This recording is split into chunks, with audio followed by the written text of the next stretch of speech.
വിഷ്ണു പറഞ്ഞതനുസരിച്ച് എന്താണ് സംഭവങ്ങളെന്നും നിലവിലെ അവസ്ഥ എന്താണെന്നും ഈ കടലിന്റെ അടിത്തട്ടിലുള്ള ഈ കപ്പലിന്റെ കൃത്യമായ സ്ഥാനമൊക്കെ നിർണ്ണയിക്കാനുള്ള പരിശോധനകൾ ഇപ്പോഴും കോസ്റ്റ് ഗാർഡും ഒപ്പം തന്നെ നേവിയൊക്കെ നടത്തുന്നൊക്കെ ഉണ്ട്. അതൊരു ഭാഗത്ത് നിൽക്കുന്നു. ആ സമയത്താണ് ഈ കേസ് വരുന്നത്.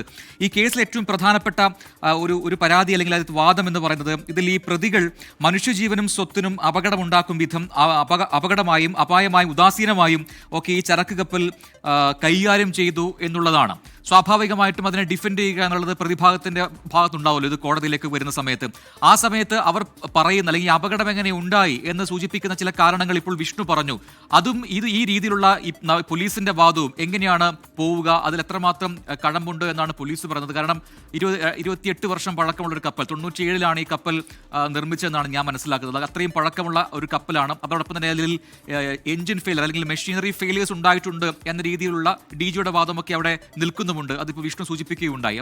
ഇപ്പോൾ പറയുന്ന പോലെ ഈ മനുഷ്യനും പ്രകൃതിക്കുമൊക്കെ വിനാശമുണ്ടാകുന്ന രീതിയിൽ വളരെ ഉദാസീനമായാണ് ഈ കപ്പൽ കൈകാര്യം ചെയ്തത്.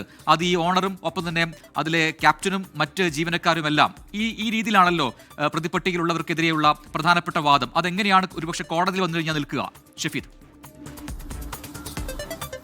ഇക്കാര്യത്തിൽ രണ്ട് കാര്യങ്ങളുണ്ട്. ഒന്നാമത്തെ കാര്യം എന്ന് പറയുന്നത് DG ഷിപ്പിംഗ് ഈ അപകടവുമായി ബന്ധപ്പെട്ട് ഇതുവരെയും അവരുടെ ഫൈനൽ റിപ്പോർട്ടിന്റെ വിവരങ്ങൾ പുറത്തു വന്നിട്ടില്ല. മാത്രമല്ല അത് കേന്ദ്ര സർക്കാരാണ് ഡീൽ ചെയ്യേണ്ടത്. ഇന്നലെയും നമ്മളുടെ തുറമുഖ വകുപ്പ് മന്ത്രി VN വാസവൻ പറഞ്ഞത് ഈ സംഭവത്തിൽ കേസെടുക്കേണ്ടത് അത് ഈ കേന്ദ്ര സർക്കാരാണ് എന്നുള്ളതാണ്. പക്ഷേ പിന്നീട് കേരളം ആ നിലപാട് മാറ്റുകയും ചെയ്തു. ഇനി പ്രജിൻ ചോദിച്ച കാര്യത്തിലേക്ക് വന്നാൽ, സാധാരണഗതിയിൽ നമ്മളുമായി ബന്ധപ്പെട്ട നമ്മളുടെ കപ്പൽ ചാലിൽ അതിൻ്റെ ഒരു നോട്ടിക്കൽ മൈൽ കോസ്റ്റൽ പോലീസിന് എത്ര, അതല്ലെങ്കിൽ അതിനുശേഷം ആര് കേസെടുക്കും എന്നടക്കമുള്ള കാര്യങ്ങൾ കേന്ദ്ര ഷിപ്പിംഗ് മന്ത്രാലയമാണ് ആ വിഷയത്തിൽ കേസെടുക്കേണ്ടതൊക്കെയുള്ള പലതരത്തിലുള്ള തർക്കങ്ങൾ, അത് ഒന്നാമത്തെ തർക്കമായി അവിടെ നിൽക്കുന്നുണ്ട്. അതിലെ ആശങ്കകൾ ഇതുവരെയും നമ്മുടെ സംസ്ഥാനത്തെ സംബന്ധിച്ചിടത്തോളം പരിഹരിക്കപ്പെട്ടിട്ടില്ല. ഇനി രണ്ടാമത്തെ കാര്യം, ഈ കേസിലേക്ക് വരുമ്പോൾ നിലവിൽ ഇപ്പോൾ ഈ കേസെടുക്കേണ്ടി വന്ന സാഹചര്യം കൂടി നമ്മൾ പരിശോധിക്കേണ്ടതായിട്ടുണ്ട്. കാരണം ഒരുപക്ഷെ MSC എൽസാ3 അപകടം മാത്രമായിരുന്നു നമ്മളുടെ ഈ പറയുന്ന നമ്മളുടെ തീരത്തിൻ്റെ വളരെ ചുരുങ്ങിയ അല്ലെങ്കിൽ പരിമിതമായിട്ടുള്ള നോട്ടിക്കൽ മൈൽ ദൂരത്തിൽ നടന്നെങ്കിൽ ഒരുപക്ഷെ നമ്മൾ MSC എൽസാ3 അപകടത്തെ നമ്മൾ ക്ലെയിമിലേക്ക് മാത്രം ശ്രദ്ധ കൊടുത്തുകൊണ്ട് നിയമ നടപടി എന്നുള്ളതിൽ നിന്ന് പിന്മാറിയാണ്. പക്ഷേ തൊട്ടടുത്ത ദിവസം കഴിഞ്ഞ ദിവസം നമ്മൾ വീണ്ടും കണ്ടു മറ്റൊരു അപകടകരമായ രീതിയിലുള്ള ഒരു കപ്പൽ അപകടം, കപ്പൽ തീപിടുത്തം അടക്കമുള്ള കാര്യങ്ങൾ നമ്മൾ കാണുന്ന ഒരു സാഹചര്യമുണ്ട്. അപ്പോൾ സ്വാഭാവികമായും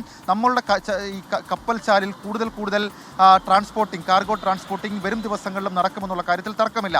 അങ്ങനെ നടക്കുമ്പോൾ നമ്മൾ നിലവിലിപ്പോൾ ആദ്യത്തെ കപ്പൽ അപകടത്തിൽ ഒരു കേസെടുക്കാതിരുന്നു കഴിഞ്ഞാൽ സ്വാഭാവികമായും മറ്റ് സംഭവങ്ങൾ ഉണ്ടാകുമ്പോൾ നമുക്ക് പിന്നീട് നിയമപരമായി അക്കാര്യത്തിൽ വാദങ്ങൾ ഉണ്ടാകില്ല എന്നുള്ളൊരു നിയമോപദേശം സംസ്ഥാന സർക്കാരിന് ലഭിച്ചു എന്നുള്ള സൂചനകൾ കിട്ടുന്നുണ്ട്. ഇനി ഈ വിഷയത്തിലെ കേസിൻ്റെ കൂടുതൽ വിശദാംശങ്ങളിലേക്ക് വന്നു കഴിഞ്ഞാൽ ഈ വിഷയത്തിൽ നമ്മൾ ഉറച്ചു നിൽക്കുന്ന നമ്മളുടെ സ്റ്റാൻഡ് എന്ന് പറയുന്നത് അതിൽ ഈ മെഷീൻ ഫെയിലറോ അതല്ലെങ്കിൽ എഞ്ചിൻ ഫെയിലറോ സാങ്കേതികമായിട്ടുള്ള തകരാറുകളോ എന്നതിനപ്പുറത്തേക്ക് ആ കണ്ടെയ്നറിനെ അടക്കം കൈകാര്യം ചെയ്ത രീതി, സാധാരണഗതിയിൽ കപ്പൽ അപകടം ഉണ്ടാകുമ്പോൾ വിദഗ്ധർ പറയുന്ന ഒരു റേഡിയസ് സിസ്റ്റം ആ കപ്പൽ അപകടത്തിൽപ്പെട്ട സ്ഥലത്തുണ്ടാക്കുകയും അപകടം കുറയ്ക്കുന്ന തരത്തിലേക്കുള്ള ചില ഇടപെടൽ നടത്തുകയും ചെയ്യും എന്നുള്ളതാണ്. അത് കൃത്യമായി പറഞ്ഞാൽ കണ്ടെയ്നറുകൾ കടലിലേക്ക് ഉപേക്ഷിക്കുന്ന സാഹചര്യം ഉണ്ടാകരുത് എന്നുള്ളതിലാണ് അക്കാര്യത്തിൽ അങ്ങനെയൊക്കെ പറയുന്നത്. അങ്ങനെ ചില നിയമവശങ്ങളൊക്കെ ഉള്ളത്. പക്ഷേ MSC എൽസാ3 അപകടവുമായി ബന്ധപ്പെട്ട നിലവിൽ ആ സാഹചര്യങ്ങളൊന്നും പാലിച്ചില്ല, പരിഗണിക്കപ്പെട്ടില്ല എന്നുള്ള കാര്യം പറയുന്നുണ്ട്. ഇപ്പോൾ എടുത്തിരിക്കുന്ന വകുപ്പുകൾ നോക്കൂ. BNS 282 വെള്ളത്തിലൂടെ പോകുന്ന വാഹനം അപകടകരമായി നയിക്കുന്നതിനെതിരായ വകുപ്പ്, 282 അശ്രദ്ധമായ കപ്പൽ നാവിഗേഷൻ എന്ന് നമുക്ക് വേണമെങ്കിൽ അതിനെ പറയാം. BNS 285 പൊതുവഴിയിലോ നാവിഗേഷൻ വഴിയിലോ അപകടങ്ങൾ ഉണ്ടാക്കുന്നതും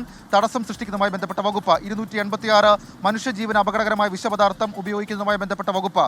ഇനി 287 നോക്കിയാൽ തീയോ കത്തുന്ന വസ്തുക്കളോ ഉപയോഗിച്ച് അപകടമുണ്ടാക്കുന്നത്, BNS 288 സ്ഫോടക വസ്തുക്കൾ കയ്യിൽ വെച്ച് അശ്രദ്ധമായിട്ടുള്ള പെരുമാറ്റം,